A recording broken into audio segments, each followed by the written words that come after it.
एक बार एक इंसान की बहुत बुरी आदत होती है। उसके अंदर ये बुरी आदत होती है कि वो जिस इंसान को देखता उसके बारे में वो भला बुरा कहना शुरू कर देता, सोचना शुरू कर देता। वो किसी पार्टी फंक्शन में जाता, वहां पे लोगों के अंदर कमियां ढूंढना शुरू कर देता कि यार आप कैसे दिख रहे हो, आपकी कैसे कपड़े पहने हो, तरह तरह की बातें, वो नेगेटिव बातें करना शुरू कर देता। लेकिन जब पार्टी खत्म होती थी, लेकिन जब वो घर आया तो उसकी वाइफ उसको कहती है कि जब आप पार्टी में गए थे और वहां पे आप लोगों के बारे में जो कह रहे थे, तो आपका आ जाने के बाद लोग आपके बारे में बहुत ही नेगेटिव बातें कर रहे थे, जो मुझे बिल्कुल भी अच्छा नहीं लगा। तो ये बातें सुन करके वो इंसान सोच में पड़ गया और वो पूरी रात नहीं सो पाया कि अच्छा, मैं लोगों के बारे में बुरा सोचता हूं तो वो भी मेरे बारे में बुरा सोचते हैं, बुरा कहते हैं।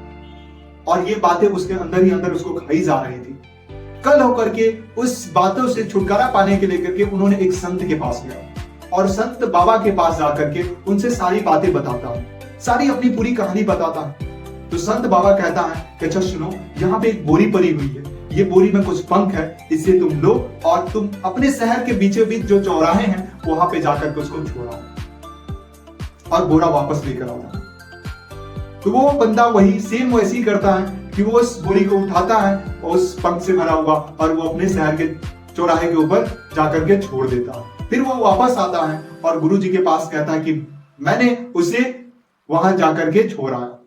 फिर गुरुजी कहता है कि अब ये बोरा फिर लो और जाओ, जो भी वहां पे आपको पंख मिलेंगे वो सारे के सारे पंख आप दोबारा लेकर आओ। तो इंसान फिर वो बोरा लेता है और फिर वो चौराहे पे जाता है और वहां से पंख उठाना शुरू करता है।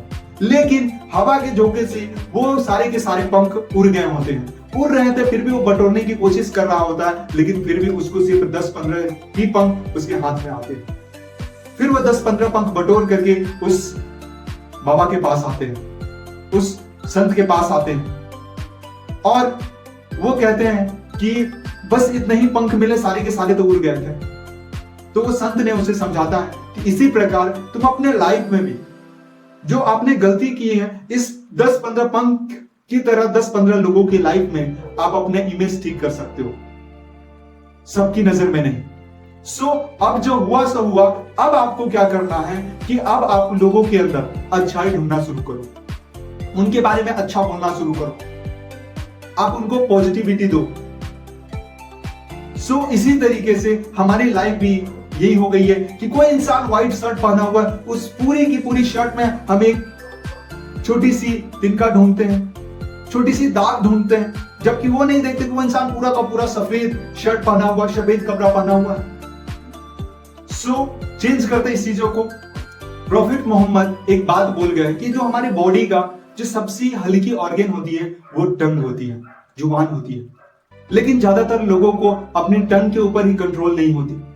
सो आप वैसे लोगों के बीच में ना रहिए जिनको अपनी जुबान के ऊपर, अपनी टंग के ऊपर कंट्रोल नहीं है। और अब आपको लोगों के अंदर अच्छाई ढूंढने की कोशिश। You are the looking in the goodness inside and you are the best version of your life. You are the ghost salesman.